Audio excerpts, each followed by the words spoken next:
luar sana, kami saat ini lagi di tempat Yayasan Pemulihan Kasih Bangsa Nias. Saat ini kami pengen melihat-lihat bagaimana keadaan saudara-saudari kita yang selama ini ada sedikit masalah kejiwaan. Tapi puji Tuhan, karena pertolongan Tuhan, saat ini keadaan mereka udah mulai membaik. Bahkan kita bisa mengajak mereka untuk ngobrol. Oleh karena itu, mari kita saksikan.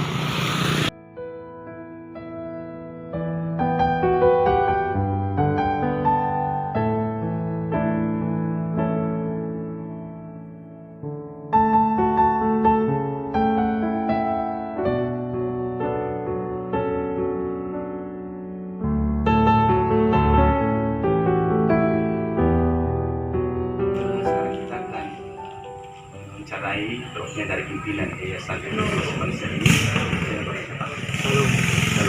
Ini Dr. Salomo. Kita akan berbincang sebentar dengan beliau. Kira-kira bisa diceritakan sedikit apa sih tujuan daripada Yayasan Pemulihan Kasih Bangsa ini? Tujuan misi Yayasan Pemulihan Bangsa menerangi, melepaskan dan memberi arah manusia kembali. Kira-kira sudah berapa lama yayasan ini berdiri? Kalau di sebelumnya sekitar 3 tahun. Kira-kira selain daripada yayasan pemulihan ada selain daripada tidak berhasil atau Itu kami cara pemulihan di sini 30% itu pemulihannya dengan rohani.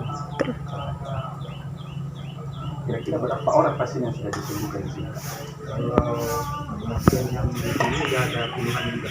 Itu dari mana saja? Maksudnya Dari apa namanya, korban dari dari gangguan jiwa, berapa orang? juga. Kalau itu saya kurang pasti. Oh iya. Jadi setelah ini orang-orang yang ada di dalam yayasan ini sebenarnya kita pakai sini tempat keluarga atau gimana? Kalau misalnya dari jalanan, misalnya yang diambil dari dinas sosial, kalau itu ada keluarganya nanti jika dia sudah sembuh, sudah pulih, kalau itu dinas sosial serahkan lagi ke keluarga. Kira-kira kalau misalnya ada saudara kita lain yang mengalami gangguan jiwa atau misalnya narkoba, kira-kira bisa diberikan turunnya dari yayasan ini, Pak? Bisa, Dengan bagaimana syaratnya? syaratnya hanya satu, ada yang penanggung jawab. Misalnya dari keluarga, kalau nggak ada kan saya dinas sosial, ada yang penanggung jawab. Seperti itu. Kira-kira apa harapan atau pesan Bapak terhadap masyarakat di luar sana? Saya dari hari ini. Pesan saya agar setiap masyarakat apabila ketemu orang seperti ini diharapkan peduli aja. Jadi layakkanlah dia sebagai manusia dan lakukanlah seperti manusia seperti itu.